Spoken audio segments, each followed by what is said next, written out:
Class start करता हूँ। बिस्मिल्लाहिर्रहमानिर्रहीम।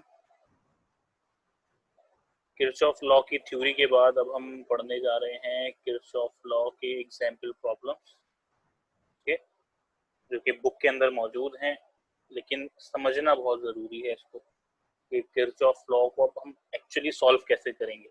अच्छा, क्योंकि किरचॉफ लॉ एक बहुत कह सकते हो कि एडवांस फॉर्म है ओम्स लॉ की, तो उसमें भी हम करंट, वोल्टेज और आपके पास रेजिस्टेंस फाइंड आउट कर रहे होते हैं। ओके, तरीकेकार थोड़ा डिफरेंट हो गया। तो सबसे पहले डायग्राम देखें। अच्छा, डायग्राम थोड़ी साफ नज़र नहीं आ रही, बुक आपके पास होनी चाहिए। बुक नहीं है तो मैं खैर डायग्राम समझा देता हूँ कहाँ पे क्या है आपके पास। मैं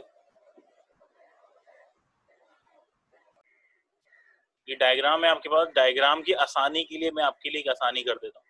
इस तरह की डायग्राम अगर आ जाए थोड़ी सी कॉम्प्लिकेटेड हो जाती है डायग्राम, सही है। तो इसको आप समझ लीजिएगा कि भाई ये एक ही लूप बनेगा, सही है। नीचे वाला ये नीचे आ रहा है तो उसमें मसले मसाइल नहीं है, बस ये एक लूप बनेगा, सही है। इसको देख लीजिएगा, मैं दोबारा बना के टाइम वेस्ट नहीं कर रहा।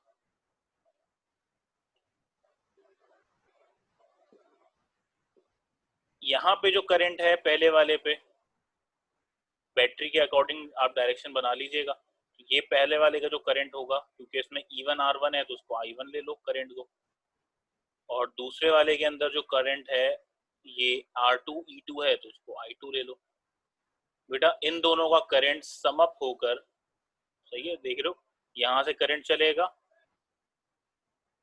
और वहां से करंट ऊपर वाले से आएगा, तो दोनों करंट इस वाले टर्मिनल पे ऐड हो जाएंगे और ऐड होकर दोनों करंट इस वाले सर्किट पे आ जाएंगे, यानी ये I1 प्लस I2 आ गया। यानी कि यहाँ पे जो I3 है वो बेसिकली क्या है, I1 प्लस I2। ये याद रहेगा, मैं भी लिख नहीं रहा, सिर्फ I3 लिख रहा हूँ। तो इस पूरे नीचे वाले सर्किट में आपके पास डबल करंट यानी कि I1 प्लस I2 फ्लो कर रहा है, ये याद रखिएगा भाई, बस। ओके, और टर्मिनल के नाम आपको थोड़े बहुत नज़र आ रहे होंगे। ये आपके पास ए है, ओके। मैं इसका कलर चेंज कर देता हूँ ताकि और आसानी से नज़र आए। मैं ब्लू कलर से लिख देता हूँ। टर्मिनल के नाम है A, B, sorry this is B, B. अच्छा, नाम अपनी मर्जी से लिख सकते हो, मैं सिर्फ बुक को फॉलो कर रहा हूँ तो बुक के अकॉर्डिंग काम कर रहा हूँ, सही है। मैं सिर्फ बुक को फॉलो कर रहा हूँ तभी बुक के अकॉर्डिंग काम कर रहा हूँ, वरना नाम आपकी मर्जी है, ABCD कुछ भी ले लो भाई। एग्जाम्पल प्रॉब्लम है, बुक के अंदर यही लिखा हुआ है, F जी तो नज़र आ रहा है काफ़ी साफ, और ये लास्ट में आपके पास H है, सही है बेटा। तो ये आपकी आसानी के लिए मैंने सारी चीज़ें लिख दी हैं, अगर डायग्राम ड्रॉ करना चाह रहे हो तो कर लो। अब आते हैं हम सॉल्यूशन पे। हमेशा याद रखना, जब भी आपके पास किरचॉफ की सॉल्यूशन आएगी, सही है, तब आप पहला काम करेंगे लूप बनाना, डायरेक्ट वोल्टेज लॉ लगा देंगे, सही है। तो अभी आपको कितने लूप्स नजर आ रहे हैं इस डायग्राम में, तो आपके पास सामने साफ साफ दो लूप बन रहे हैं, सही है। तो पहला और दूसरा लूप जो बन रहा है हमारे पास, उसको हम डिस्कस कर लेते हैं। कोशिश करें कि हर दफ़ा एंटी क्लॉकवाइज लूप बनाएं, ज़्यादा आसान रहता है, सही है। वरना मर्जी है, आप क्लॉकवाइज एंटी क्लॉकवाइज कुछ भी बना सकते हैं, सही। तो मैं भी एंटी क्लॉकवाइज ही बनाता हूँ अक्सर मैं, लेकिन आपके बुक के अकॉर्डिंग चलूंगा तो बुक में आपके पास जो वैल्यूज हैं, वैल्यूज के अकॉर्डिंग आपके पास जो लूप बन रहा है वो बन रहा है आपके पास क्लॉकवाइज। पहला लूप आपके पास क्लॉकवाइज बन रहा है इस तरह से, सही। और दूसरा लूप भी हमने क्लॉकवाइज ही बनाना है इस तरह से। तो ये लूप 1 हो गया और ये लूप 2 हो गया, सही है भाई। तो डायग्राम आपके पास इनकम्प्लीट है, कंप्लीट आपको इस तरह से करनी है लूप वगैरह बनाने के बाद। तो फॉर लूप 1 तो आपको दो लूप्स नजर आ रहे हैं। पहला लूप HBCDEFH, ये वाला पहला लूप यहाँ से घूमकर वापस एच में आ रहा है। अब मैं आपको सिखा चुका था कि किस तरह से रेजिस्टेंस को और वोल्टेज को पॉजिटिव नेगेटिव लेना है, सही है, वो चीज याद है आप लोगों को? तो नेगेटिव, तो बैटरी का डायरेक्शन देखना है, बड़ा टर्मिनल छोटा टर्मिनल, बड़े से छोटे की तरफ जा रहे हो चाहे घूम कर जाओ या डायरेक्ट जाओ, तो आपके पास यहाँ पे करंट यहाँ से अगर यहाँ तक जाएगा, आपके डायरेक्शन, ये करंट की डायरेक्शन नहीं है, आपकी डायरेक्शन है। आपने लूप लिया है जिसमें डायरेक्शन बड़े वाले टर्मिनल से छोटे की तरफ जा रही है, आंसर नेगेटिव, सही। और अगर आपने डायरेक्शन इस तरह से ली हुई है लूप की, तो अब आप छोटे टर्मिनल से बड़े टर्मिनल की तरफ जा रहे हैं, जिसका आंसर आपके पास पॉजिटिव आएगा, यानी कि ईएमएफ ऑफ बैटरी पॉजिटिव हो जाएगी, सही है। ये बात मैं पहले पढ़ा चुका हूँ, लेकिन हम न्यूमेरिकल के पॉइंट ऑफ व्यू से दोबारा समझ रहे हैं। उसके बाद दूसरा आपके पास सर्किट के अंदर एलिमेंट नजर आएगा रेजिस्टेंस या रेजिस्टर। तो रेजिस्टर के ऊपर अगर आपके पास फॉर एग्जांपल देख लेना पूरे सही तरीके से कि लूप में रेजिस्टर कहाँ से कहाँ कनेक्ट है। फॉर एग्जांपल आपके पास रेजिस्टर बैटरी के साथ इस तरह से कनेक्टेड, सही है, बैटरी के साथ इस तरह से कनेक्टेड है। तो बेटा रेजिस्टर का ये वाला साइड जहाँ पे मैं टिक कर रहा हूँ, ये वाला साइड हायर पोटेंशियल पे है, ये वाला साइड लोअर पोटेंशियल पे।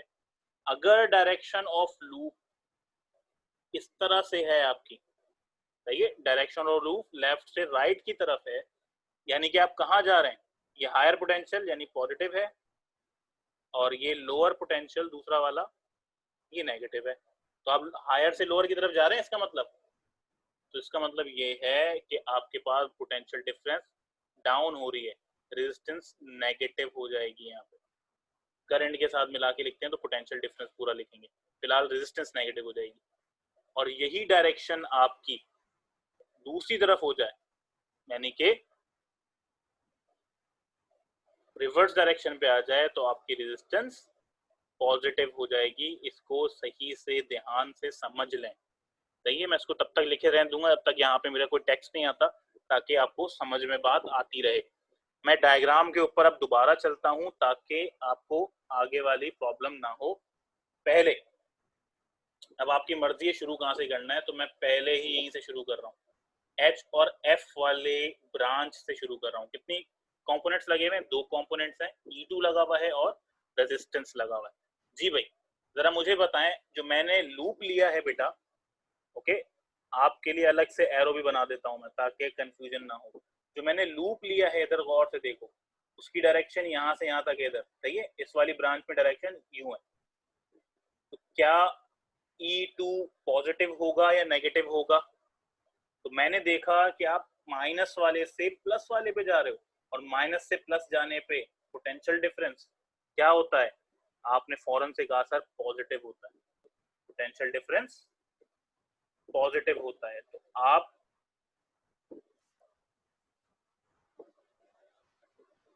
अच्छा यहाँ पे E2 E2 दोनों लिख दिया, एक E2 है एक E1 है, सही, कंफ्यूज मत होना, मैं इसको भी सही कर देता हूँ। तो E2 का पोटेंशियल डिफरेंस पॉजिटिव होगा, E2 का पोटेंशियल डिफरेंस आपके पास पॉजिटिव होगा। उसी से आगे बढ़ते हैं, सही है भाई, उसी से आगे बढ़ते हैं और उसके बराबर वाले रेजिस्टेंस की तरफ। मैं इसको बता देता हूँ पॉजिटिव, यहाँ पर पॉजिटिव है भाई, ये E2 पॉजिटिव। उससे आगे बढ़े, सही, उसके बराबर में है रेजिस्टेंस R2। जी भाई, R2 किससे कनेक्ट है आपके पास? हायर पोटेंशियल से। और अगर इसके इसी बैटरी की बात हो रही है, ये घूम कर वापस से अगर इस बैटरी पे आएगा तो दूसरा टर्मिनल कहाँ पे लगा हुआ है? नेगेटिव पे। इसका मतलब है आपके पास R2 क्या हो रहा है? माइनस में जा रहा है। आपका R2 कहाँ जा रहा है? माइनस में जा रहा है आपका R2, सही है बेटा।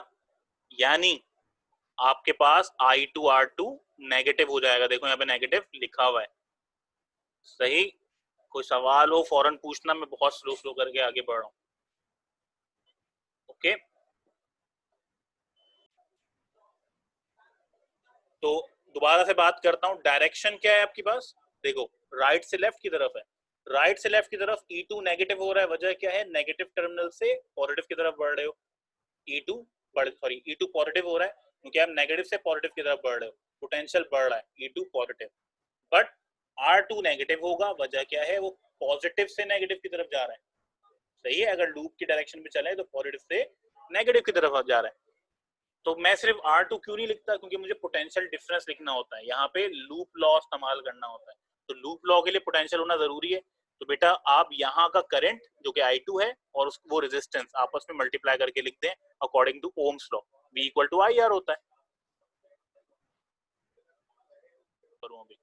ओके, ये ब्रांच हो गई, समझ में आ गई। सही है, अब मैं अगली ब्रांच पे चलता हूँ। तो अगली ब्रांच जो है वो दूसरी वाली ब्रांच है, सेकंड वाली ब्रांच। सही है, ऊपर वाली CD वाली ब्रांच या BCDE वाली ब्रांच, जो भी इसको हम नाम दे लो। उसमें अब डायरेक्शन ऑफ क्या है, करंट डायरेक्शन ऑफ लूप क्या है आपके पास, लेफ्ट टू राइट है। ओके, क्या है, लेफ्ट टू राइट। जरा गौर करना इस पे, मैं एरो फिर से बनाऊंगा ताकि फिर से समझ में आ जाए। इसमें डायरेक्शन आपके पास लेफ्ट टू राइट है। तो जरा गौर करो कि आपके पास जो रेजिस्टर है, पहले रेजिस्टर लगा हुआ है तो पहले रेजिस्टर की बात करते हैं। आपके पास जो रेजिस्टर है उसका एक टर्मिनल पॉजिटिव पे है और घूम कर आओगे पीछे से तो ये दूसरा टर्मिनल नेगेटिव पे लगा हुआ है। सही है, लूप की डायरेक्शन क्या है, नेगेटिव से पॉजिटिव। इसका मतलब अगर आप इस रेजिस्टेंस पे वॉक करोगे तो आपको फील होगा कि इसमें पोटेंशियल बढ़ रहा है, पोटेंशियल बढ़ रहा है, यानी कि I1 R1 सही है इज पॉजिटिव। देख रहे हो यहाँ पे, इसको हमने पॉजिटिव ले लिया है, I1 R1 is positive. Same as आप अगर बैटरी के टर्मिनल की बात करें E1 की, तो बेटा E1 आपके पास बड़े टर्मिनल से छोटे टर्मिनल की तरफ जा रहा है, यानी कि आप उसका पोटेंशियल लो हो रहा है, यानी E1 इज नेगेटिव। बात समझ में आ गई, E1 इज नेगेटिव। आगे बढ़ते हैं, इसको मजीद सिंप्लीफाई करते हैं। तो आप कुछ नहीं करेंगे, आप सिर्फ वैल्यू पुट करेंगे बस। ओके, तो आपको E2 क्या गिवन था, 2, E1 क्या गिवन है, 6। सही है, तो देखो 2 प्लस है और 6 माइनस में लिया है उनके साइन की वजह से। बाकी आपके पास R1 जो था वो R1 आपके पास है 2।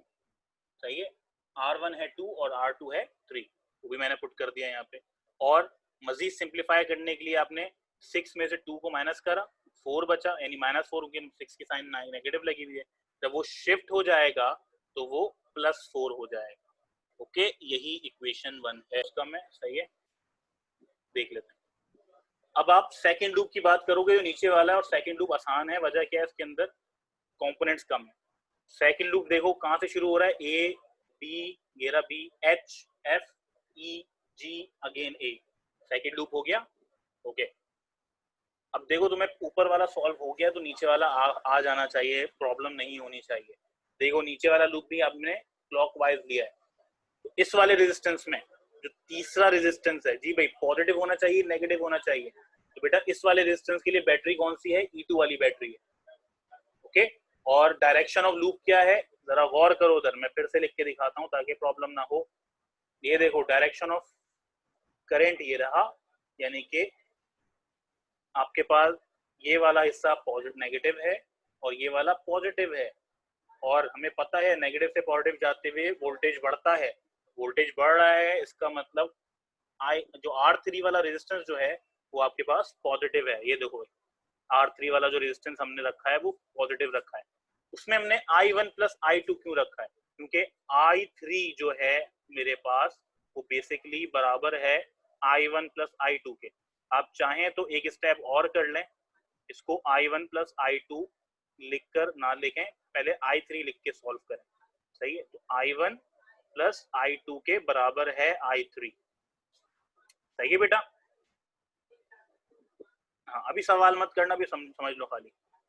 अब उसके बाद वापस से आ गया। अब बेटा ये H और F वाली ब्रांच जो B से E तक जा रही है ना, ये वाली ब्रांच दोबारा सॉल्व होगी, but this time direction change होगी। तो आप देख रहे हैं कि रेजिस्टेंस आपके पास नेगेटिव से पॉजिटिव की तरफ आ रहा है, देख रहे हो R2 वाला, ऊपर हमने R2 नेगेटिव लिया था, वजह क्या है, वो पॉजिटिव से नेगेटिव जा रहा था, ये नेगेटिव से पॉजिटिव आ रहा है, तो R2 हमने R2 I2 this time positive ले लिया, इधर देख सकते हो, but E2 this time positive नहीं होगा अगेन, क्योंकि वो डायरेक्शन क्या है इसकी, पॉजिटिव से नेगेटिव, अगेन E2 आपके पास नेगेटिव हो जाएगा। ओके, R3 को सिंप्लीफाई कर लो, सही, तो आपके पास R3 भी गिवन है, R2 भी गिवन है, EMF की वैल्यू गिवन है, सिंप्लीफाई करोगे आपके पास 5I1 plus 8I2 equal to 2 आ जाएगा। EMF वाली 2 को हमने लेफ्ट पे शिफ्ट कर दिया, राइट पे, सही है, और जो आंसर आया था हमने उसको I1 और I2 के साथ सिंप्लीफाई कर दिया, यानी समझ लो कि मैंने अंदर मल्टीप्लाई करा है जो भी आंसर आया होगा मेरा। ओके, ये दो इक्वेशंस बनानी थी, आपके पास दोनों इक्वेशंस आ गई हैं, इन्हीं दो इक्वेशंस को आपने सिंप्लीफाई करने के लिए यूज करना है। ओके, देखो जरा, multiply by 8 and equation 2 by 3, ये सिंप्लीफाई करने के लिए, और आप डायरेक्ट भी कर सकते हो। तो इन्होंने क्या करा है, इक्वेशन 1 को 8 से मल्टीप्लाई कर दिया, ओके, और इक्वेशन 2 को 3 से, तो ताकि आपके पास सिमिलर इक्वेशंस बन जाए, सही। अच्छा जी, मैं इसको मिटा देता हूँ, सिमिलर इक्वेशंस बन जाए। उसके बाद आप क्या करेंगे, battery E1 is being discharge 1.23 ampere, जो आपके पास यहाँ पे आ गया है। Okay, substitute I1 in equation 1। अब यहाँ से जब आपके पास I1 आ गया है तो आप क्या करें, इसको किसी भी इक्वेशन 2 या 1 में पुट कर दें, मैंने 1 पे कर दिया, और आपके पास जो आंसर आ जाएगा I2 का वो आ जाएगा 0.52 एम्पियर। ओके, वोल्टेज निकालने के लिए क्या करोगे, वोल्टेज का सिंपल सा फॉर्मूला है V equal to IR, I क्योंकि मुझे 3 के लिए निकालना है, तो यहाँ पे I आपके पास I3 है, और I3 के बारे में मैं बता चुका हूँ, I3 इज बेसिकली क्या है, I3 आपके पास I1 प्लस I2 है, सही है। यहाँ पे आपके पास इक्वेशन कंप्लीट हुई, न्यूमेरिकल कंप्लीट हुआ। अब सवाल है तो फटाफट पूछ लो ताकि मैं इसको